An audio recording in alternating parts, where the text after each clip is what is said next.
and very good morning to all of you. আশা কৰোঁ সকলোৱে আছে নিৰাপদে আছে। তো আজি আমি আলোচনা কৰিবলৈ লৈছোঁ ৰিকনষ্টিটিউশ্যন অফ পাৰ্টনাৰশ্বিপ ফাৰ্ম তাৰে ৰিটায়াৰমেণ্ট এণ্ড ডেথৰ। তো already treatment of goodwill when goodwill account appears in the books, when goodwill account does not appear in the books, এই সম্পৰ্কে আমি যোৱা 2-3টা ক্লাছত আলোচনা কৰিছোঁ। তো আজি আলোচনা কৰিব লৈছোঁ ট্ৰিটমেণ্ট অফ আনডিষ্ট্ৰিবিউটেড প্ৰফিটছ অৰ লছেছ, অৰ্থাৎ অনাবণ্টিত লাভ বা লোকচানৰ পৰিমাণৰ ব্যৱস্থা। ইয়াৰ অৰ্থ হৈছে এইটোৱে, যেতিয়া অংশীদাৰী ব্যৱসায় প্ৰতিষ্ঠানৰ পৰা কোনো এজন অংশীদাৰ অৱসৰ গ্ৰহণ কৰে, এই অৱসৰ গ্ৰহণৰ সময়ছোৱাত যদি ব্যৱসায় প্ৰতিষ্ঠানটোত ইমান দিনে জমা হৈ থকা লাভ বা লোকচান থাকে বা জেনেৰেল ৰিজাৰ্ভ সাধাৰণ পুঁজি যদি জমা হৈ আছে, সেই পুঁজি বা লাভ বা লোকচান গোটেইকেইজন অংশীদাৰৰ মাজত তেওঁলোকৰ পুৰণা লাভ লোকচান অনুপাত মতে ভগাই দিয়া হয়। তাৰ বাবদ প্ৰয়োজনীয় যিটো জাবেদা প্ৰবিষ্টি সেইটো হ'ব profit and loss account debit. General reserve যদি থাকে ভগাই লয়, জেনেৰেল ৰিজাৰ্ভ একাউণ্ট ডেবিট, বা আনডিষ্ট্ৰিবিউটেড প্ৰফিট যদি থাকে আনডিষ্ট্ৰিবিউটেড profit account debit to all partners capital account. Narration about being profit and loss and general reserve credited to partners capital account in their old profit sharing ratio. এটা হ'ব narration. তো এই হৈছে যে এজন অংশীদাৰ ব্যৱসায় প্ৰতিষ্ঠানৰ পৰা যেতিয়া অৱসৰ গ্ৰহণ কৰে, অৱসৰ গ্ৰহণৰ সময়ত ব্যৱসায় প্ৰতিষ্ঠানটোত যদি ইমান দিনে জমা হৈ থকা সঞ্চিত পুঁজি বা লাভ থাকে, সেই লাভ বা পুঁজি অংশীদাৰসকলৰ মাজত গোটেইকেইজন অংশীদাৰৰ মাজত ইনক্লুডিং ৰিটায়াৰিং পাৰ্টনাৰ তেওঁলোকৰ মাজত ভগাই দিয়া হয়। তাৰ বাবদ প্ৰয়োজনীয় জাবেদাৰ প্ৰবিষ্টি। আৰু যদি লছ জমা হৈ আছিল, ইমান দিনে লোকচান হৈ আছিলে, তেনেহ'লে হ'ব all partners capital account debit ডাঙৰকৈ লিখিব to profit and loss account. এইটো হ'ব 2 নম্বৰ প্ৰবিষ্টি। এই দুটা প্ৰবিষ্টি হয়। তো treatment of undistributed profit and losses, ইয়াৰ বাবদ প্ৰয়োজনীয় এই দুটা জেনেৰেলিটি আমি দিব লাগে। এতিয়া আমি আলোচনা কৰিবলৈ লৈছোঁ revaluation of assets and liabilities. ৰিভেলুৱেশ্যন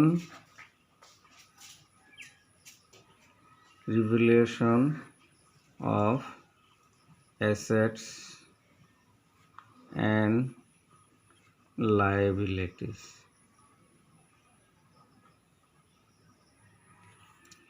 সম্পত্তি আৰু দেনাৰ পুনৰ্মূল্যায়ন। সম্পত্তি আৰু দেনাৰ পুনৰ্মূল্যায়ন।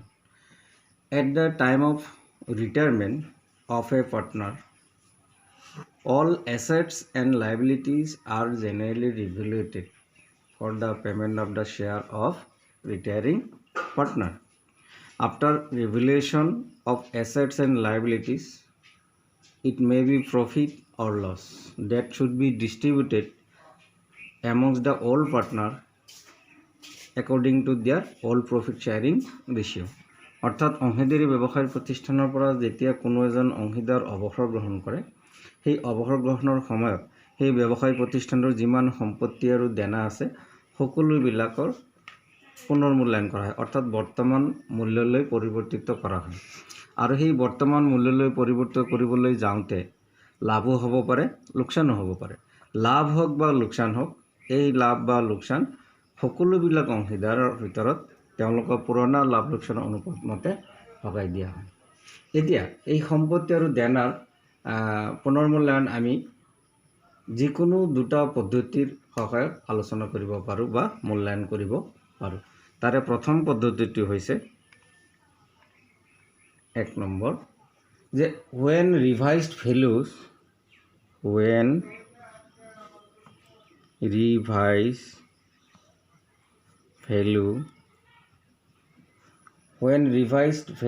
of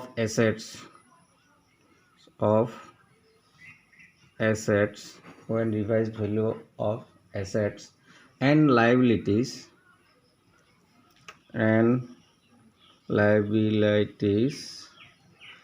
are to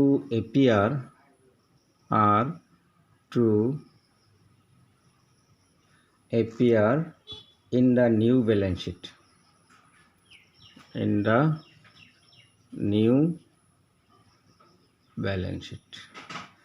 ইয়াৰ অৰ্থ হৈছে যেতিয়া সম্পত্তি আৰু দেনাৰ পৰিৱৰ্তিত মূল্য নতুন উদ্ধৃত পত্ৰত দেখুওৱা হয়। এই যে অংশীদাৰী ব্যৱসায় প্ৰতিষ্ঠানটোৰ পৰা এজন অংশীদাৰ অৱসৰ গ্ৰহণ কৰিলে, অৱসৰ গ্ৰহণৰ সময়ত সেই সম্পত্তি আৰু দেনাৰ পুনৰ্মূল্যায়ন কৰা হ'ল, অৰ্থাৎ বৰ্তমান মূল্যলৈ ৰূপান্তৰিত কৰা হ'ল। এই মূল্যটো, এই সম্পত্তি আৰু দেনাৰ পুনৰ্মূল্যায়নত যিটো মূল্য পোৱা গ'ল, এই মূল্যটো অৱসৰ গ্ৰহণৰ পিছত বৰ্তি থকা এক্সিষ্টিং পাৰ্টনাৰসকলক, বাকী যিসকল অংশীদাৰ থাকিল, তেওঁলোকৰ বাবে যিটো উদ্ধৃত পত্ৰ প্ৰস্তুত কৰা হ'ব, সেই উদ্ধৃত পত্ৰত পৰিৱৰ্তিত মূল্য যেতিয়া দেখুওৱা হয়, এইটোৱে কৈছে যেতিয়া সম্পত্তি আৰু দেনাৰ পৰিৱৰ্তিত মূল্য নতুন উদ্ধৃত পত্ৰত দেখুওৱা হয়। তো এইখিনি আছিলে যে সম্পত্তি আৰু দেনাৰ পুনৰ্মূল্যায়ন কৰিবলৈ যাওঁতে আমি দুটা পদ্ধতিৰ অধীনত পুনৰ্মূল্যায়ন কৰিব পাৰোঁ। এটা হৈছে যেতিয়া সম্পত্তি আৰু দেনাৰ পৰিৱৰ্তিত মূল্য নতুন উদ্ধৃত পত্ৰত দেখুওৱা হয়, আৰু এটা আছে যেতিয়া দেখুওৱা নহয়। তো তাৰে প্ৰথম চিটুৱেশ্যনটোত আমি আলোচনা কৰিবলৈ লৈছোঁ। এই চিটুৱেশ্যনৰ অধীনত যদি আমি এটা এক্সাম্পল লওঁ, এক্সাম্পলটো যদি লওঁ, ধৰা যে অজয়, বিজয় and Chintu were partners sharing profit in the ratio of 3:2:1. তিনিজন অংশীদাৰ আছে। On the occasion of Ajay retirement, এই তিনিজন অংশীদাৰৰ পৰা অজয়ে অৱসৰ গ্ৰহণ কৰাৰ সময়ত the building, creditors and stock of the firm were revalued. কিছু সম্পত্তিৰ মূল্যায়ন কৰা হৈছে। কি কি? বিল্ডিং, ক্ৰেডিটৰ্ছ, ষ্টক, সম্পত্তি আৰু দেনাৰ মূল্যায়ন কৰা হৈছে। তো মূল্যায়ন কৰোঁতে দেখা গ'ল বিল্ডিঙৰ মূল্য 90,000, ক্ৰেডিটৰ্ছ 18,000 আৰু ষ্টক 26,000। তো book value of the building, creditors and stock আৰু সেই সম্পত্তি আৰু দেনাৰ বুক ভেল্যু অৰ্থাৎ বহিমূল্য আছিল 70,000, 20,000 আৰু 30,000। অৰ্থাৎ ইয়াৰ পৰা দেখা গ'ল যে এই তিনিটা সম্পত্তি আৰু দেনাৰ বহিমূল্য আৰু ৰিভেলুৱেটেড ভেল্যু অৰ্থাৎ পুনৰ্মূল্যায়নৰ ফলত হোৱা যিটো মূল্য, মাজত পাৰ্থক্য দেখা গৈছে। সেই পাৰ্থক্যৰ পৰিমাণেৰে আমি জাবেদা প্ৰবিষ্টি দিম। We have already discuss that when any assets increase at the time of revaluation that should be debited. কোনো সম্পত্তিৰ মূল্য বৃদ্ধি পালে ডেবিট কৰা হয় আৰু কোনো সম্পত্তিৰ মূল্য কমিলে ক্ৰেডিট হয়। ঠিক তেনেকৈ কোনো দেনাৰ মূল্য যদি বৃদ্ধি পায় ক্ৰেডিট হ'ব, আৰু সেই একেটাই দেনাৰ মূল্য যদি কমে ডেবিট হ'ব। তেনেহ'লে ইয়াত আমি দেখা পাই আছিলোঁ যে বিল্ডিঙৰ পুনৰ্মূল্যায়ন কৰোঁতে হৈছে 90,000 টকা, অথচ সেই বিল্ডিঙৰ বহিমূল্য আছিল 70,000 টকা। ষ্টক পুনৰ্মূল্যায়ন কৰোঁতে হৈছে 26,000 টকা, সেই ষ্টকৰ বহিমূল্য আছিলে 30,000 টকা। এই দুটা সম্পত্তিৰ ভিতৰত এটাৰ মূল্য বৃদ্ধি পাইছে আৰু এটা মূল্য কমিছে। তো যিটো বৃদ্ধি পায় সেইটো ডেবিট হয়, যিমান পৰিমাণেৰে বৃদ্ধি পাব সিমান পৰিমাণেৰে আমি ডেবিট কৰিব লাগিব। অৰ্থাৎ বিল্ডিং বৃদ্ধি পাইছে, building account debit to revaluation account. Building কিমান মূল্যৰে বৃদ্ধি পাইছে? বিল্ডিং বৃদ্ধি পাইছে 90,000লৈ, অথচ ইয়াৰ বহিমূল্য আছিল 70,000 টকা। অৰ্থাৎ বিল্ডিংৰ মূল্য বাঢ়িছে 20,000 টকা। এই যে বিল্ডিংৰ যি 20,000 টকা মূল্য বাঢ়িল সেই পৰিমাণেৰে আমি কি কৰিম বিল্ডিং একাউণ্ট ডেবিট কৰিছোঁ অৰ্থাৎ building account debit 20,000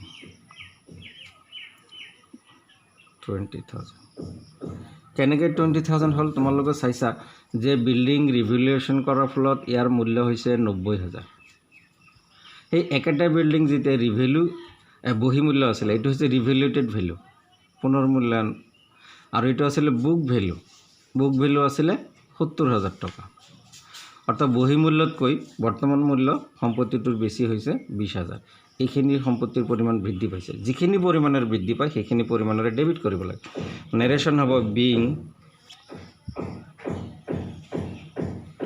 increase in the value of assets সম্পত্তিৰ মূল্য বৃদ্ধিৰ বাবে 2 নম্বৰ এন্ট্ৰি আমি দেখা পাই আছিলোঁ স্টক পুনৰ্মূল্যায়ন হৈছে 26,000 টকা স্টক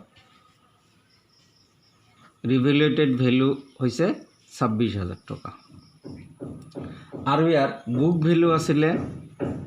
ভেলু আছিল 30,000 টকা তো দেখা গ'ল বুক ভেলুতকৈ ৰিভেলুৱেটেড ভেলু কম অৰ্থাৎ মাইনাছত আছে 4,000 টকা 4,000 টকা সম্পত্তিৰ মূল্য কমিছে তো সম্পত্তিৰ মূল্য কমিলে ৰিভেলুৱেশ্যন একাউণ্ট ডেবিট আৰু সেই সম্পত্তি ক্ৰেডিট হয় তেনেহ'লে আমাৰ এটা জাননীটো হ'ব revaluation account debit to stock account কিমান টকাৰ সম্পত্তিৰ মূল্য কমিছে 4,000 টকা সেই 4,000 টকাই আমি ৰিভেলুৱেশ্যন একাউণ্টত ডেবিট কৰিছোঁ আৰু ষ্টক একাউণ্ট ক্ৰেডিট কৰিছোঁ নেৰেশ্যন হ'ব being decrease in the value of assets 3 number entry দেখা গৈ আছে যে ক্ৰেডিটৰ্ছৰ ৰিভেলুৱেটেড ভেলু পুনৰ্মূল্যায়নৰ ফলত ইয়াৰ মূল্য হৈছে 18,000 টকা ক্ৰেডিটৰ্ছ 18,000 টকা আৰু ইয়াৰ বুক ভেলু আছিলে বহিমূল্য আছিল আমি দেখা পাইছোঁ বহিমূল্য আছিল 20,000 টকা অৰ্থাৎ এই দেনাৰ পৰিমাণ 2,000 টকা কমিছে ক্ৰেডিটৰ্ছ 2,000 টকা কমিছে যি 2,000 টকা কমিল আমি আগতে আলোচনা কৰিছোঁ কোনো সম্পত্তিৰ মূল্য বৃদ্ধি পালে ডেবিট হয় সম্পত্তিৰ মূল্য কমিলে ক্ৰেডিট হয় দেনাৰ মূল্য বৃদ্ধি পালে ক্ৰেডিট হয় আৰু সেই একেটা দেনাৰ মূল্য কমিলে ডেবিট হয় অৰ্থাৎ ইয়াতে আমি লিখি আছোঁ ক্ৰেডিটৰ্ছ account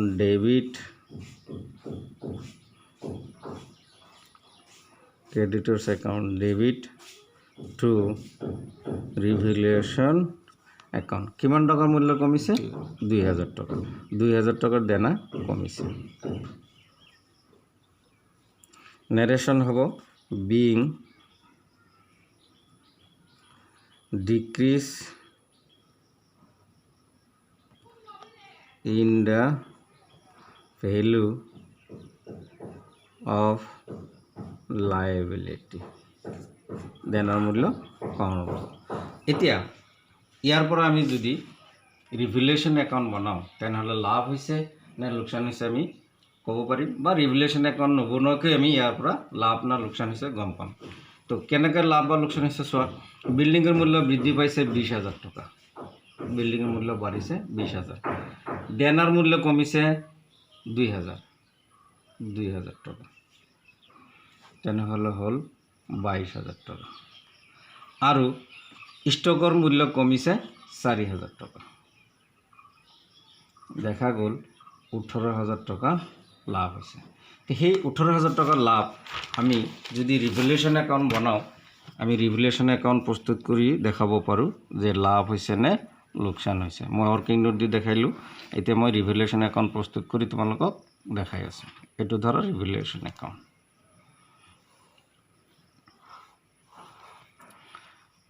revaluation account particular rupees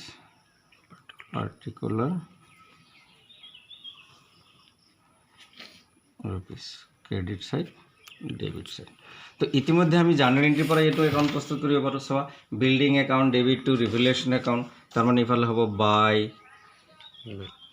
building account 20,000 টকা আৰু চোৱা ইফালে আছিলে তোমাৰ ক্ৰেডিটৰ্ছ account debit to revaluation account তেনেহ'লে আহিব বাই